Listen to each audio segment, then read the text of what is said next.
ध्वनि प्रदूषण का मापन होता है, यानी ध्वनि प्रदूषण का मापन की जो इकाई है वह कौन सी होती है। तो ध्वनि प्रदूषण को ओम मीटर में मापते हैं, नहीं मापते हैं, एम्पियर में विद्युत धारा को मापते हैं। तो ध्वनि को मापने की जो इकाई है वह है डेसिबल। आंसर हो जाएगा बी, डेसिबल। अगला क्वेश्चन है, नवनिश्चयवाद के प्रवर्तक कौन है। तीन तरह की विचारधाराएं अपन ने मानव भूगोल के संदर्भ में पढ़ी है, निश्चयवाद, संभववाद और नवनिश्चयवाद। निश्चयवाद के समर्थक थे फ्रेडरिक रेडजेल, संभववाद के समर्थक थे विदाल्डी लाप्लास और नवनिश्चयवाद के प्रवर्तक थे ग्रिफिथ टेलर। तो आंसर हो जाएगा बी, टेलर। आंसर हो जाएगा बी, ग्रिफिथ टेलर। अगला क्वेश्चन है, नवनिश्चयवाद से संबंधित कौन है। वही क्वेश्चन वापस आ गया, टेलर। आंसर हो जाएगा डी, नवनिश्चयवाद से।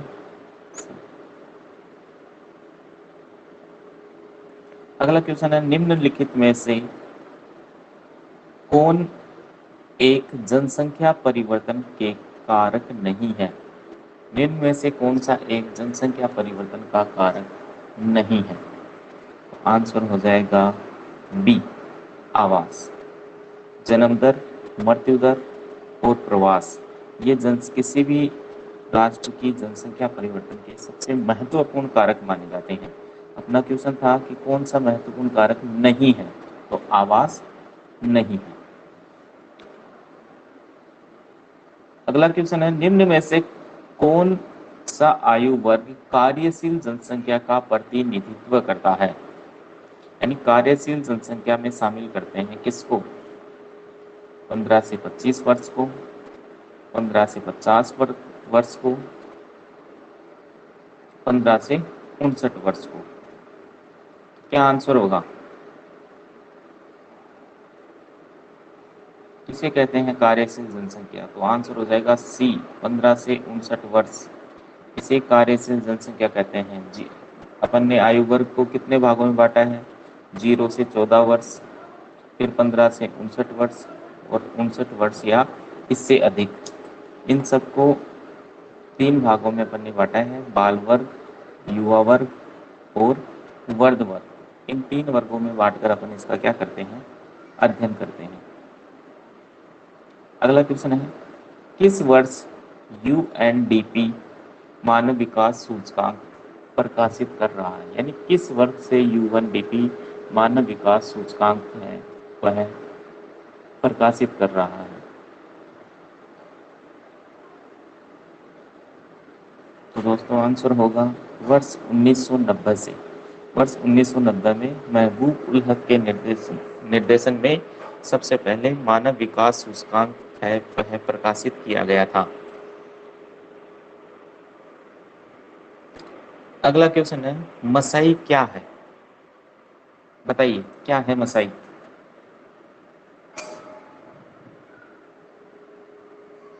क्या है मसाई।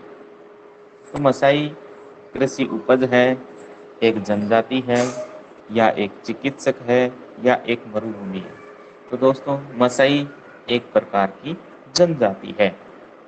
अगला क्वेश्चन है, शुष्क कृषि में निम्नलिखित में कौन सी फसल नहीं बोई जाती। शुष्क कृषि में कौन सी फसल नहीं बोई जाती। शुष्क कृषि में मूंगफली बोई जाती है, ज्वार बोया जाता है, गन्ना नहीं बोया जाता। तो आंसर हो जाएगा डी, गन्ना। अगला क्वेश्चन है, बर्मिंघम किस प्रकार के उद्योग के लिए प्रसिद्ध है।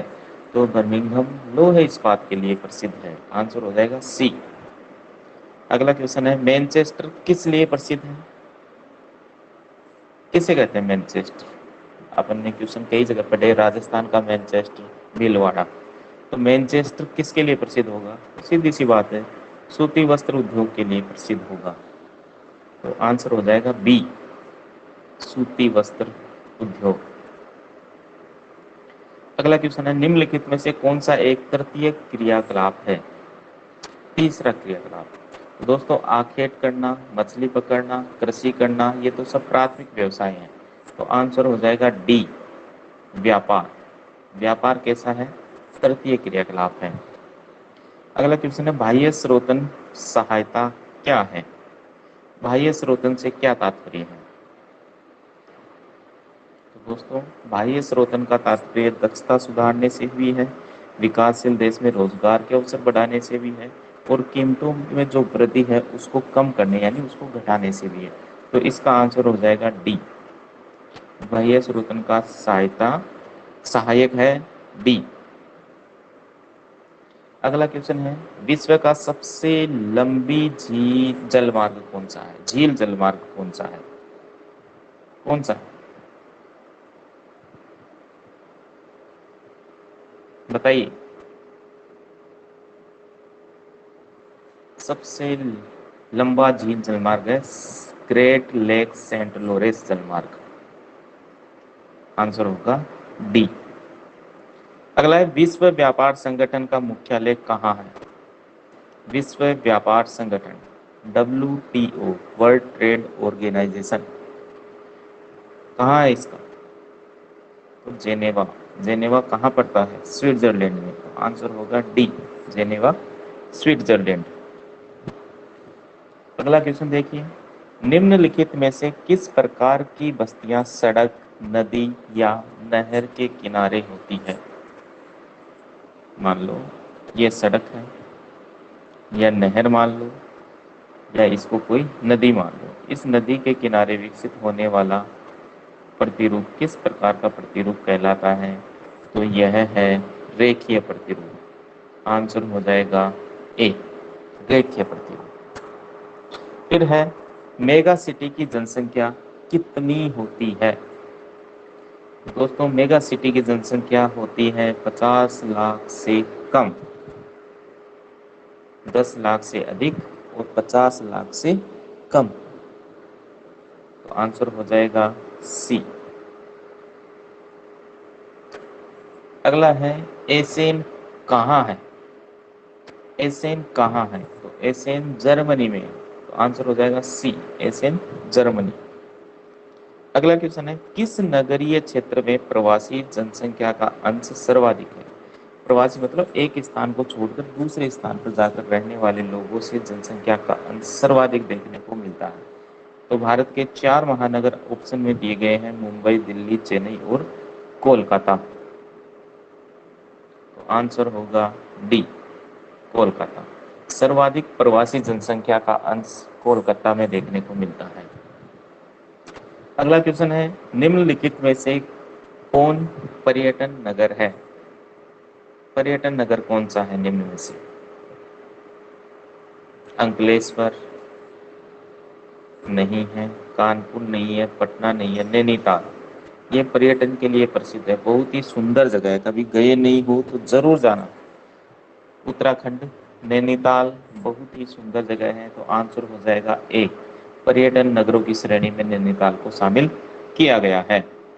अगला क्वेश्चन है, मानव विकास की अवधारणा निम्नलिखित में से किस व्यक्ति की देन को माना जाता है? तो अभी अपन ने पहले बात की थी पीछे भी कि 1990 में पहली बार मानव विकास रिपोर्ट प्रकाशित की गई, किसकी द्वारा?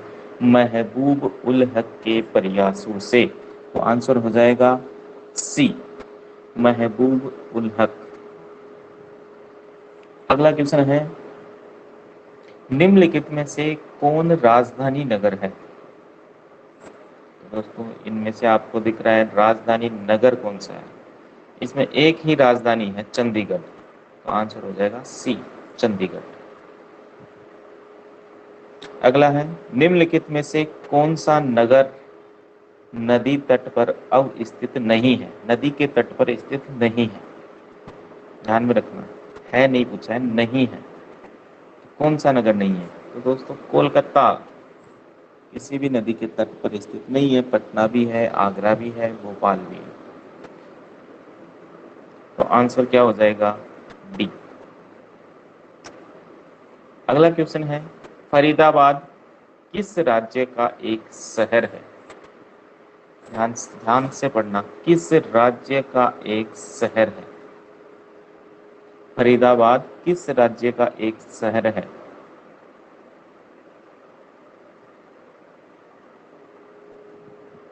बताइए।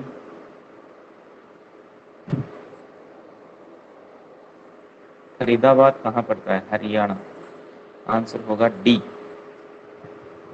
भारत में गेहूं उत्पादन में अग्रणीय राज्य कौन है? कौन से राज्य अग्रणी है भारत में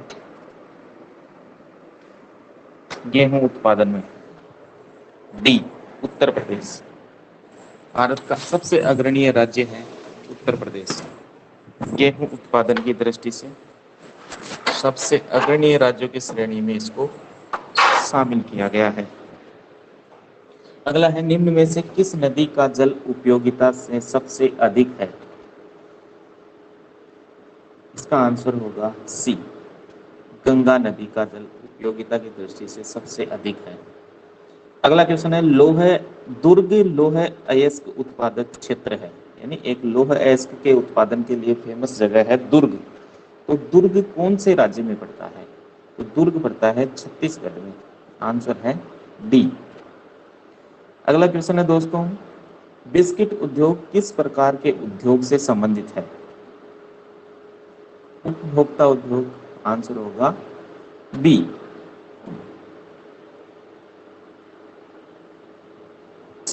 11वीं पंचवर्षीय योजना की अवधि है, कौन सी है 11वीं पंचवर्षीय योजना की अवधि? तो 2007 से 12 तक 11वीं पंचवर्षीय योजना चली थी। 2012 से 17 तक 12वीं पंचवर्षीय योजना चली थी। तो आंसर हो जाएगा बी। अगला है, मणिपाल सॉफ्टवेयर तकनीकी पार्क कहाँ है? मणिपाल सॉफ्टवेयर तकनीकी पार्क कहाँ है? तो मणिपाल सॉफ्टवेयर तकनीकी पार्क सिक्किम में है। अगला है, निम्नलिखित में से कौन सा एक स्थलबद्ध पतन है? स्थल से जुड़ा हुआ पतन है कौन सा? विशाखापट्टनम। आंसर होगा विशाखापट्टनम। अगला क्वेश्चन है, निम्नलिखित में से वह कौन सा एक सबसे सस्ता परिवहन का साधन है जो भारी सामान और लंबी दूरियों के लिए सबसे उपयुक्त माना जाता है? भारी सामान और लंबी दूरियों के लिए जल परिवहन को सबसे उपयुक्त माना जाता है। अगला क्वेश्चन है, वर्ष 2010-11 में निम्नलिखित में से कौन भारत का सबसे बड़ा व्यापारिक भागीदार था? 2010-11 के वर्ष में भारत का सबसे बड़ा व्यापारिक साझेदार कौन सा देश था? वो यूएसए। कौन था? यूएसए। आंसर होगा बी। अगला क्वेश्चन है, निम्नलिखित में से कौन सा पतन पूर्वी तट पर स्थित है? कौन सा? डी, पूर्वी तट पर स्थित है चेन्नई। आंसर होगा डी। अगला क्वेश्चन है, निम्नलिखित में से कौन सा अम्ल वर्षा का एक कारण है? अम्ल वर्षा का एक कारण?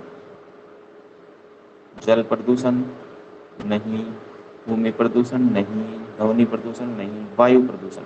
आंसर होगा डी, वायु प्रदूषण। यानी वायु में विभिन्न प्रकार की गैसों की सांद्रता में जब वृद्धि हो जाती है और वो वृद्धि होने से जो बारिश होती है उसके साथ क्रिया करके अम्ल के रूप में धरातल पर गिरती है, तो वायु प्रदूषण इसके लिए जिम्मेदार है।